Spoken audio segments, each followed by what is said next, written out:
There are two kinds of being alone. One of them gives you back to yourself. The other quietly takes years. Most people cannot tell which one they are inside of. They sit in the same room, on the same couch, at the same hour. The walls look identical. The silence sounds identical. But one is loneliness, wearing the mask of solitude. And the other is solitude, being mistaken for loneliness.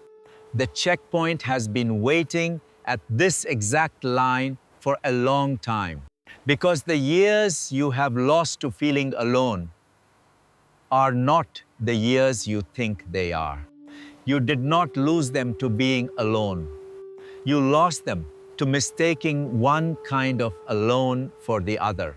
There is no word in English that is the clean opposite of loneliness. Pause on that. The most painful inner state in the human catalog does not have a clear other. So people use the only word that sounds close, solitude, and treat them as cousins. They are not cousins. They are opposites pretending to be twins. Loneliness is the absence of resonance. Solitude is the presence of self. Loneliness is what happens when the room feels like a hollow. Solitude is what happens when the room feels like a return. Now, the checkpoint has to inspect the cargo most people never inspect. The reason these two get confused is not vocabulary, it is camouflage. Loneliness is intelligent. It learns. It survives by getting better names. So sometimes loneliness checks in at the line and presents itself as solitude. It says, I prefer my own company. It says, people drain me. It says, I do not need anyone. And it crosses untouched. Solitude does the same in reverse. Sometimes a person is genuinely returning to themselves and they panic. They reach for the phone. They text the wrong person at midnight. They fill an empty hour with someone they do not even like because the silence felt unfamiliar and they assumed unfamiliar meant lonely. Most people never notice this. Two cargos, identical luggage, opposite contents. The checkpoint can show you the 4 tests that tell them apart. Test 1, the body test. Sit still in a room. Do not pick up a device. Do not turn on a sound. Within 60 seconds, your body will tell you which one you are in. Loneliness lives in the chest. It feels like pressure, a weight that arrived before the thought did. Solitude lives in the shoulders. It feels like a lowering. The body deciding it is finally allowed to be off duty. Loneliness sounds like a hum that needs to be stopped. Solitude sounds like the room finally going quiet enough to hear yourself think one full sentence.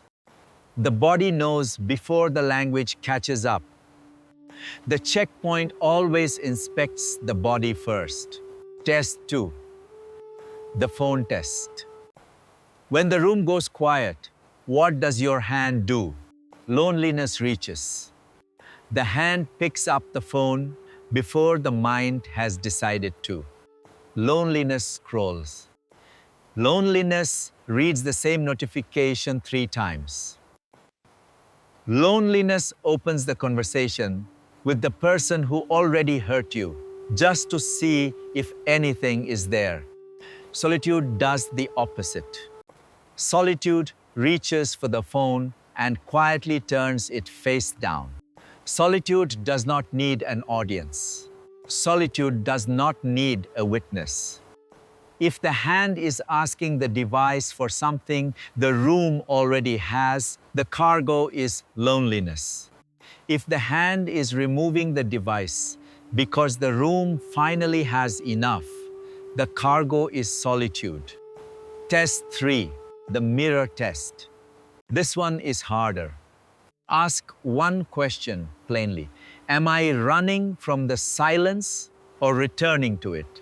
Loneliness runs from silence, the way a person runs from a room with bad news in it.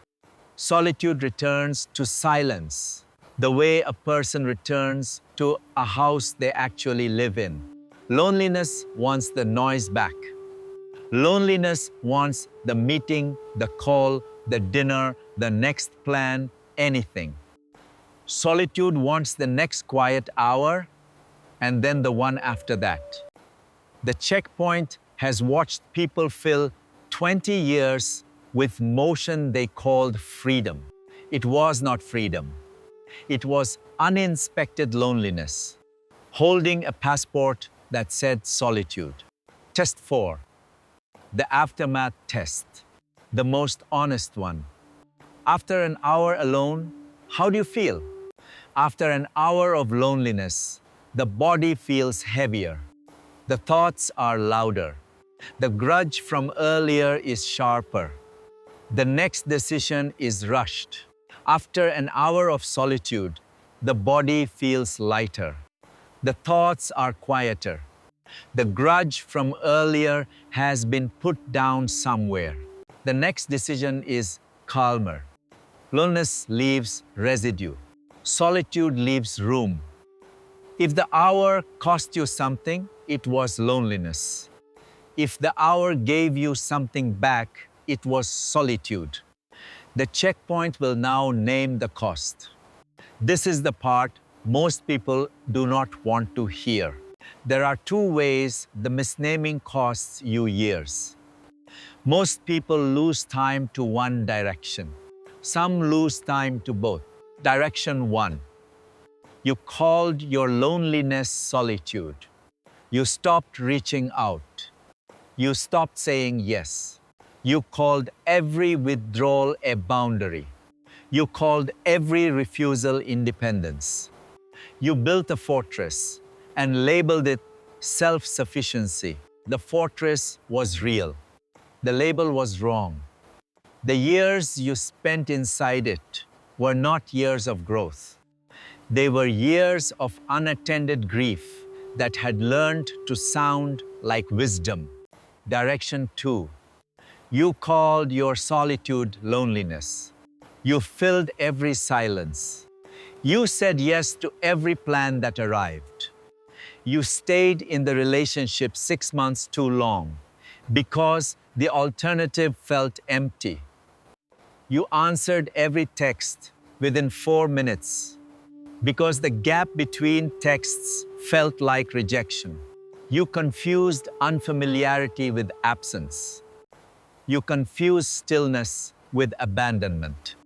The years you spent inside that one were not years of connection. They were years of low-grade panic, dressed in social language. So here is what the checkpoint sees.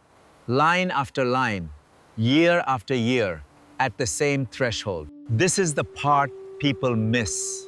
The pain is not being alone. The pain is mistaking one kind of alone for the other. Loneliness misnamed as solitude becomes a quiet exile. The viewer becomes unreachable and calls it strength. Solitude misnamed as loneliness becomes a noisy escape.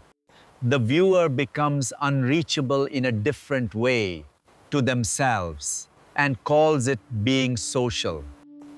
Both look successful from the outside. Both cost you the same currency, years. The checkpoint has to be honest about why this misnaming is so durable. Loneliness gets called solitude because solitude is the more flattering word. Nobody wants to walk around saying, I am lonely. Everybody wants to walk around saying, I am self-contained. Solitude gets called loneliness because the culture has trained the body to be afraid of stillness. An empty Friday night is treated like a verdict on whether you are wanted. So the same silence becomes two different stories, depending on which mask the viewer needs that day.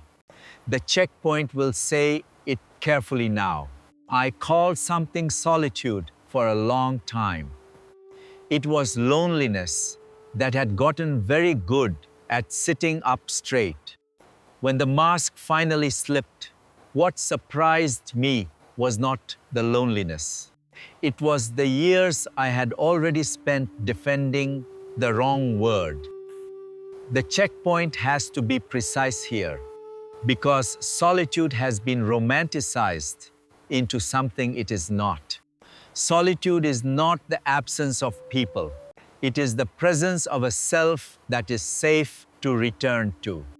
If the self you return to in silence is hostile, critical, or replaying old arguments, you are not in solitude. You are in a small room with someone who does not like you. That is loneliness in disguise. The checkpoint inspects this kind every single day. Real solitude is built. It is not stumbled into. Built by hours of sitting in the room until the room stops accusing you. Built by writing one honest sentence at a time until the inner voice stops sounding like a stranger. Built by refusing to fill every silence until silence itself stops feeling like a verdict. The viewer who has done this work knows the difference instantly. The viewer who has not will keep paying years. The checkpoint will leave you with one practice. It is shorter than the 4 tests because it is meant for the next time you are inside the question. Set a timer for 7 minutes. Sit in a room, no phone, no music, no book. Do not meditate. Do not perform anything. Just sit. At minute 1, name the body's report. Heavy or light. Pressure or release. At minute 3, name what the hand is asking for. A device, a person, a noise, or nothing. At minute 5, name whether you are running from this silence or returning to it. At minute 7, name what arrived. Did the hour cost you something or give you something back? The viewer who runs this practice once a week for 1 month can no longer be deceived by the false passport. The viewer who never runs it will keep losing years to a word. That is the practice. The checkpoint has noticed that this practice is harder to do alone. In the noise of an ordinary day, drift inward is the small, private room. The checkpoint built for exactly this kind of inspection. A place to write down what the body reported, what the hand reached for, what the silence felt like, and to come back to those notes when the same question arrives again. It is not a fix. It is a place to sit with the question long enough to tell which kind of alone you are actually inside of. The ruling. Loneliness is the urge to be filled. Solitude is the willingness to be returned to. The years you have lost are not the years you spent alone. They are the years you mistook one for the other.